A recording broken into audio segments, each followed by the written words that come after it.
Good afternoon, everyone. I'll keep this short because I've got the Christmas cold and I'm full of nasty stuff. I'm also at work shortly. So anyway, the Ministry of Commonality, Standardisation and Bean Counting had kittens when they learnt of the plans to refurbish and redo the Nimrod MR2s and bring them back into service. In fact, they had so many kittens, they've set up a cattery. Basically, the Nimrod is everything that this aircraft isn't. The Nimrod is bespoke, it doesn't have commonality, and it's a one-off. Now, the main threat, and yes, they have expanded, is of course the Marmations, the bottle class, the naughty bottle class submarine there, and bad actors such as Iran and other bad actors who are just generally bad at acting, as opposed to the rules-based actors who are always good at acting. But anyway, here we have the future of the maritime patrol fleet. So at the minute I have the SC-130J Sea Hercules. Those will stay. They do the mainly anti-submarine local to Malagasy shore role, and then the Nimrods which rove further out into the Indian Ocean. The CRJ-900 is a common aircraft type in service around the world, extremely well supported, a very robust, reliable platform. The CRJ-900s will be taking over from the Nimrods, which will go until 2035 and then finally be confined to gate guardians outside schools and hospitals and fast food restaurants and such like. The CRJ-900 is really a nice aircraft. This is the Big Plane Kits aircraft. The only areas of concern are the engines. It comes with wonderful resin inserts for the engines, but they don't fit the plastic surrounds. So rather stupidly, rather than building an extra piece with plasticard, I decided to chop down the resin, which was a bad idea. Don't do that, and I won't do that again. I've got another one of these coming, and it's going to be a VIP transporter. The CRJ 900 LR has a range of 3,385 kilometres to increase its range for the maritime role. The rear cargo hold, which is this bit here, is converted into a larger fuel tank, and underneath, the cargo holds underneath this conformal weapons bay are converted to fuel cells. It's fully equipped for in-flight refuelling. It's got a forward-looking IREO turret there. It's got ECM sensors just added from plasticard, and this top one from an AC-130 Zvezda kit. The conformal weapons bay holds the torpedoes and the sonar buoys. It can hold some air-to-surface weapons, but the front area holds the radar. Behind that, you've got the search and rescue gear. You've got an additional cooling unit there in the rear, and I just need to give that another sand, and there's the intake for it. And underneath, apart from the aerials, it's standard CRJ 900, except for the ECM fit and some chaff and flare dispensers.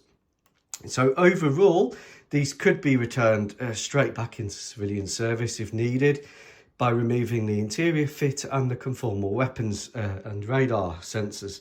It makes sense to do that conformally. It saves the airframe from lots of chopping and changing. Everything on this aircraft is designed to be keeping it within the civilian servicing world. So you've got the powerful APU at the rear that supplies your needs of power for startup. You've got the conformal cooling pack there, brimstones under this wing, and a naval strike missile under this wing. So it's still extremely capable. With its range extended by the long-range tanks and in-flight refuelling, it can easily do the Nimrod's role at lower operating costs, much lower operating costs, and much higher safety ratings. The Big Planes kit comes with these transparent windows. I didn't need that many windows, so I've just painted the ones I do need in black and just sprayed the others. Again, this is a low impact on the airframe conversion, so they are just literally massed over. This is P for Patrick, again keeping the SpongeBob themes, and these will take over from the Nimrods, like I said, by 2035.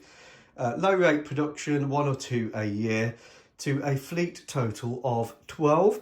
I think this is the way to go, really. The CRJ-900 is a lovely aircraft. It's 2 by 2 of the aisle seating. I think that's called 2 abreast, isn't it?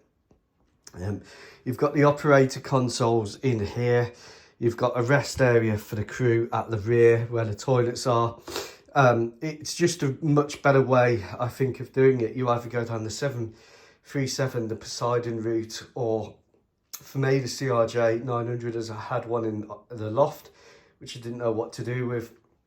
I thought, well, that's a much better build.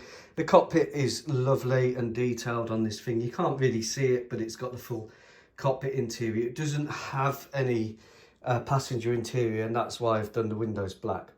And then for more local stuff, just pottering around the local area, taking out the odd pirates, smugglers, that kind of stuff. We've got the Dornier DO 228. These have been in service for a while, but they've just been upgraded. They've got the radar and EO fit there. EO fit from the spares box. That's that infrared sensor module there. I think that came from my dad's Beechcraft 350, which he's having me do as a Shadow R1. It's got some Hellfires there to take out the smugglers. Radar there from the Casa 212 kit and rocket pods there, again just to help smugglers on their way. And these patrol locally. Again, they're another low cost, nice option, well supported, especially by India, by HAL Aerospace. Let me know what you think, but I just do think that this is the right way to go. Nimrod MR2X. X is always the rollout models in my fleet, such as the B58 MX, etc. And then replacement by the CRJ-900 MPA. Slowly coming into service. It can hold up to 4 air-launched torpedoes, sonar buoys and SAR gear, and a nice big radar in that conformal pack. There, everything is low impact on the airframe. I think this is the best way to get a maritime fleet, unless you go down the Poseidon route. Take care. Goodbye.